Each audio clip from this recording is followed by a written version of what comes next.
शेतकऱ्याला कर्जमाफी देण्याच्या संदर्भात मागणी होत होती। सभागृहामध्ये देखील शासनाच्या वतीने आम्ही हे आश्वासन दिलं होतं की जे अडचणीतले शेतकरी आहेत त्यांना आम्ही मदत करू, त्यांची कर्जमाफी करू। त्यानुसार विविध घटकांची चर्चा देखील आमची सुरू होती। मध्यंतरीच्या काळामध्ये काही आंदोलनं देखील झाली। त्या आंदोलकांना देखील आम्ही अतिशय स्पष्टपणे सांगितलं की राज्य सरकार सकारात्मक आहे आणि चर्चेला तयार आहे। एक मंत्री गटाची उच्चाधिकार समिती देखील आम्ही तयार केली होती, ज्यांनी शेतकऱ्यांची जी काही सुकाणू समिती होती त्या समितीशी देखील विविध चर्चा केल्या। मग राजू शेट्टी असतील, भाई जयंत पाटील असतील, रघुनाथ दादा असतील, बच्चू कडू असतील, धनंजय जाधव असतील, दुर्डे असतील, जे काही सुकाणू समितीचे सगळ्यांची नावं मी घेत नाही, पण त्या सगळ्या लोकांची विविध चर्चा या ठिकाणी झाल्या। काही मुद्द्यांवर एकमत झालं, काही मुद्द्यांवर होऊ शकलं नाही। आणि त्यानंतर मी स्वतः देखील गेल्या 2-3 दिवसामध्ये विविध लोकांची चर्चा केल्या, चंद्रकांत दादांनी आणि समितीने चर्चा केल्या, विविध राजकीय पक्षांची चर्चा केली। मग काँग्रेस पक्ष असेल, राष्ट्रवादी काँग्रेस पक्ष असेल, या सगळ्या पक्षांची आम्ही चर्चा केली।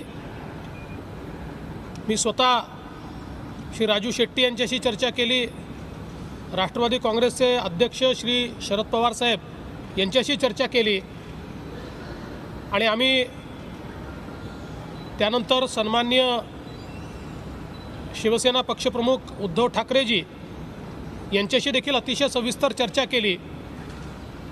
आणि या चर्चेच्या अंती राज्यातल्या शेतकऱ्यांना कर्जमाफी करण्याच्या संदर्भातला निर्णय आम्ही घेतला। हा जो निर्णय घेतलेला आहे, मी यापूर्वी देखील सांगितलं होतं की राज्य सरकार एक ऐतिहासिक निर्णय घेत आहे आणि माझा दावा आहे की राज्याच्या देशाच्या इतिहासातला सगळ्यात मोठा निर्णय राज्य सरकारच्या माध्यमातून आज घेतला जातो आहे।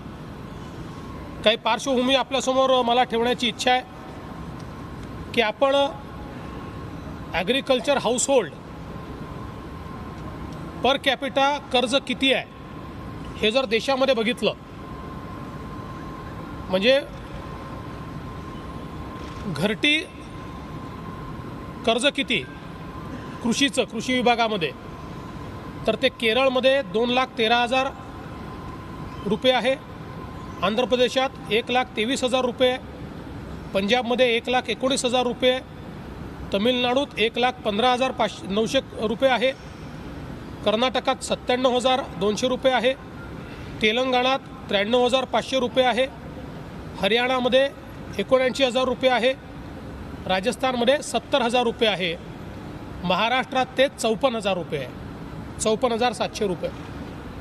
म्हणजे हे मी याकरता सांगतो आहे की जर आपण एकूण कर्जमाफीचा क्वांटम बघितला तर त्यातनं आपल्या लक्षात येईल या सगळ्या राज्याच्या तुलनेत घरटी कर्ज हे महाराष्ट्रामध्ये कमी आहे। या सगळ्या राज्यांमध्ये महाराष्ट्राच्या दुप्पट जवळपास घरटी कर्ज हे त्या ठिकाणी शेतकऱ्याच्या डोक्यावर आहे।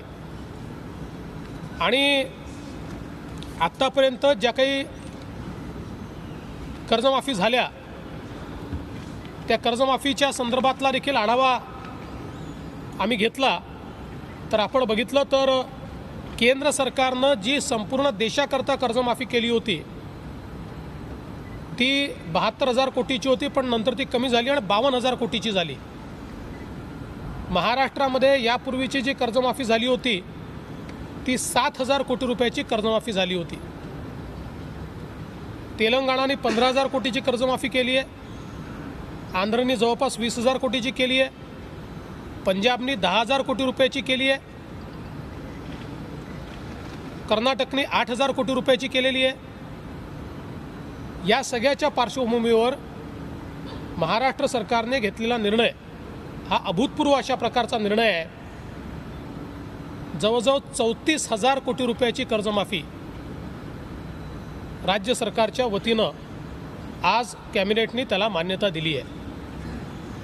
याच्यामध्ये 1.5 लाखापर्यंतचं कर्ज सरसकट आम्ही माफ करतो आहोत आणि 1.5 लाखापर्यंतचं कर्ज सरसकट माफ केल्यामुळे जे थकीत शेतकरी आहेत त्यातले 90% शेतकऱ्यांचा सातबारा पूर्ण कोरा होणार आहे। 90%। उरलेले जे 6 लाख शेतकरी आहेत त्यांच्याकरता आम्ही OTSची योजना आणतो आहोत, ज्याच्यामध्ये 1.5 लाखाचं कॉन्ट्रीब्युशन राज्य सरकार देईल आणि त्यांना OTS करून घेता येईल। त्यामुळे हे सगळे शेतकरी याच्यामध्ये आम्ही कव्हर केलेले आहेत। यासोबत